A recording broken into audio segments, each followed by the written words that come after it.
విచారం వ్యక్తం చేసిన అనే విషయాన్ని మహిళా కమిషన్ దృష్టికి తీసుకొని వచ్చినాను. వారు ఏదైతే మహిళా కమిషన్ పిలిపించిందో చట్టాన్ని గౌరవించే ఒక వ్యక్తిగా, మహిళల పట్ల గౌరవం ఉన్న వ్యక్తిగా నేను పొరపాటున ఒక మాట ఏదైతే దొరలానో ఆ విషయంలో ఎవరికి మనస్తాపం కలిగినా విచారం వ్యక్తం చేస్తున్నా అని చెప్పి కూడా మళ్ళీ ఒకసారి వారికి చెప్పడం జరిగింది. అయితే ఇక్కడ బాధాకరమైన విషయం ఏమంటే, చట్టాన్ని గౌరవించే వ్యక్తులుగా, వ్యవస్థల్ని గౌరవించే వ్యక్తులుగా, రాజ్యాంగబద్ధమైన సంస్థల్ని గౌరవించే వ్యక్తులుగా ఇక్కడికి వచ్చి మహిళా కమిషన్ ముందు హాజరు కావాలని మేమొస్తే ఈ సంఘటనని రాజకీయం చేయాలని చెప్పి మహిళా కాంగ్రెస్ కార్యకర్తలు కొంతమంది వారి అధ్యక్షురాల నేతృత్వంలో ఇక్కడికి వచ్చి మా నాయకురాళ్ల మీద దాడి చేసి పోలీసులను అడ్డం పెట్టుకొని ఇక్కడికి వచ్చిన మా మహిళా కార్పొరేటర్లను, మా గౌరవ ప్రజాప్రతినిధులను, అదేవిధంగా మా నాయకురాళ్ల మీద వారు చేసిన దాడి ఏదైతే ఉందో దీన్ని నేను తప్పకుండా, మీడియా అంతా కూడా దానికి సాక్ష్యం, ఇది తీవ్రంగా ఖండిస్తా ఉన్నాం. ఇది పద్ధతి కాదు.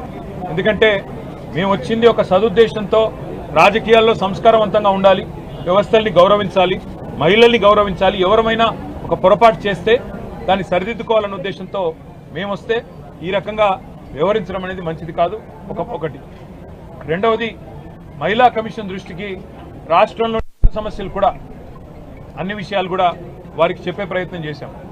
ఈ 8 నెలలుగా రాష్ట్రంలోని పరిస్థితులు ఇవన్నీ కూడా వివరంగా చెప్తే మీరు మరొక రూపంలో రండి, మరొకసారి టైం తీసుకొని రండి అని వారు అన్నారు. అవసరమైతే తప్పకుండా మా నాయకురాళ్ళందరూ కూడా మళ్ళీ మేము కూడా అందరం వచ్చి మొత్తం చిట్టా కూడా వారికి ఇవ్వడానికి వచ్చినాం.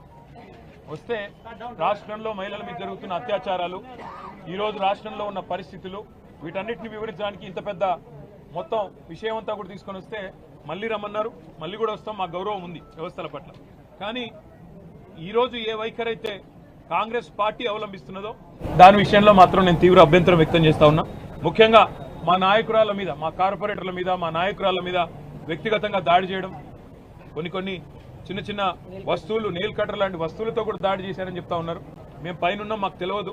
మరి దీన్ని తీవ్రంగా ఖండిస్తూ ఇలాంటి సంఘటనలు ఎవరు చేసినా అది మంచిది కాదు. వారి మీద కూడా పోలీసులు తప్పకుండా చర్య తీసుకోవాలి. మహిళా కమిషన్ కూడా అవసరమైతే సుమోటోగా దీన్ని కూడా కాగ్నిజెన్స్లోకి తీసుకోవాలని చెప్పి కూడా కోరుతూ, మరి తప్పకుండా భవిష్యత్తులో మహిళా కమిషన్ రాష్ట్రంలో మహిళల మీద జరుగుతున్న అఘాయిత్యాలు, పిల్లల మీద జరుగుతున్న దాడులు, ముఖ్యంగా ఆడపిల్లల భద్రతకు సంబంధించిన విషయంలో మరింత శ్రద్ధ వహించాలని చెప్పి కూడా మనస్ఫూర్తిగా నేను కోరుతా ఉన్నాను.